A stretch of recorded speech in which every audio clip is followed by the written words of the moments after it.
Thank you for watching this video. To best support the channel, please take a moment and click the subscribe button. Also, the links to purchase this fly and the materials to tie the fly are in the description. Today we're tying up the Peacock soft hackle ant. In the vise we have a Moonlit Tagata ML861 hook in size 10. Usually for ants you're not going to use a size 10 hook, but we're using a 3x short hook model. So that gives you the wide gap and a shorter shank, so you can keep the smaller fish from crunching on this fly too easily. We're going to start by laying down a thread base. We're using some Semperfli classic wax thread in 6/0 in black. So we'll wrap our thread down, trim off our tag end.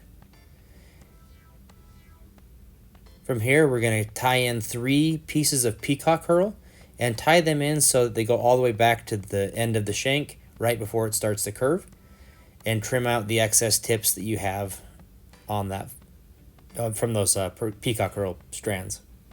Now we'll take our strands and twist them together, creating a little rope of peacock. Give it a little bit of extra durability. And once you have those twisted together nice and tight, go ahead and wrap around your hook so that we can create a little bulb or a little back piece of the ant body. While peacock is a little bit more of a brittle and easy to break material, I really love it because of that beautiful iridescent shine that you can see right now.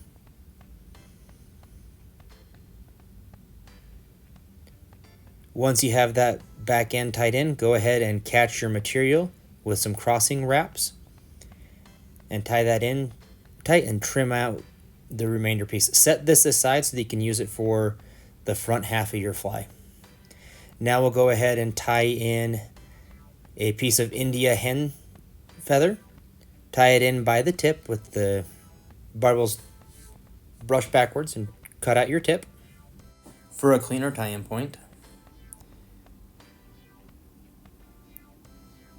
I'm going to clear out that straggler real quick, and then we'll start wrapping our hackle so that we can get our wraps in.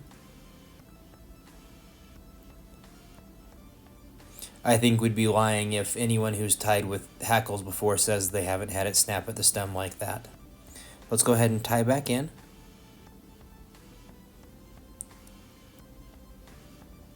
And we'll trim out the majority of these fibers.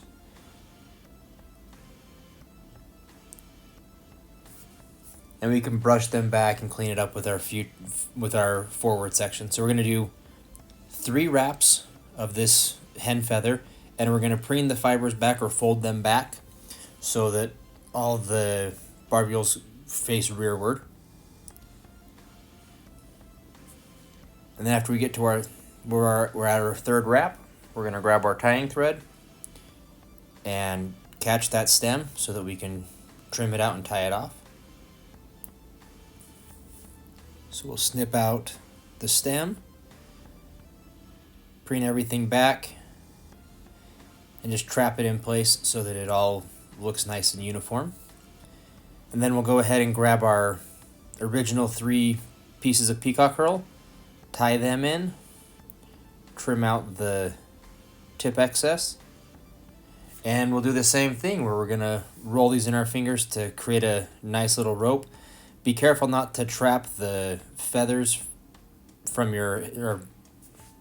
be careful not to trap the hen feather that you had in there. So we'll wrap up, build a little bit of bulk, and then catch that with a crossing wrap so that you can trim out your peacock, and we'll get this fly finished up pretty quickly. So from here, we'll grab our whip finish tool and we'll throw in a quick whip finish. And if you've watched a bunch of the other YouTube videos on this channel, I'll throw in a second whip finish real quick for added durability. Grab your scissors and trim out the thread. And you can leave this fly as is, or if you'd like, you can go ahead and put a small dab of UV resin to coat your thread wraps to give you a little bit additional durability. Make sure things look good. Grab the UV light and cure that resin, and you now have a completed fly. A cool thing about this fly is you can fish this fly subsurface, but if you put a little bit of floating on there, treat it with your favorite floatant, you should be able to get this fly to float and ride right in the surface film, which makes it a fun little surface fly as well. We love the iridescent color of the Peacock. Swing by the shop, grab some. Have a great day. Thank you.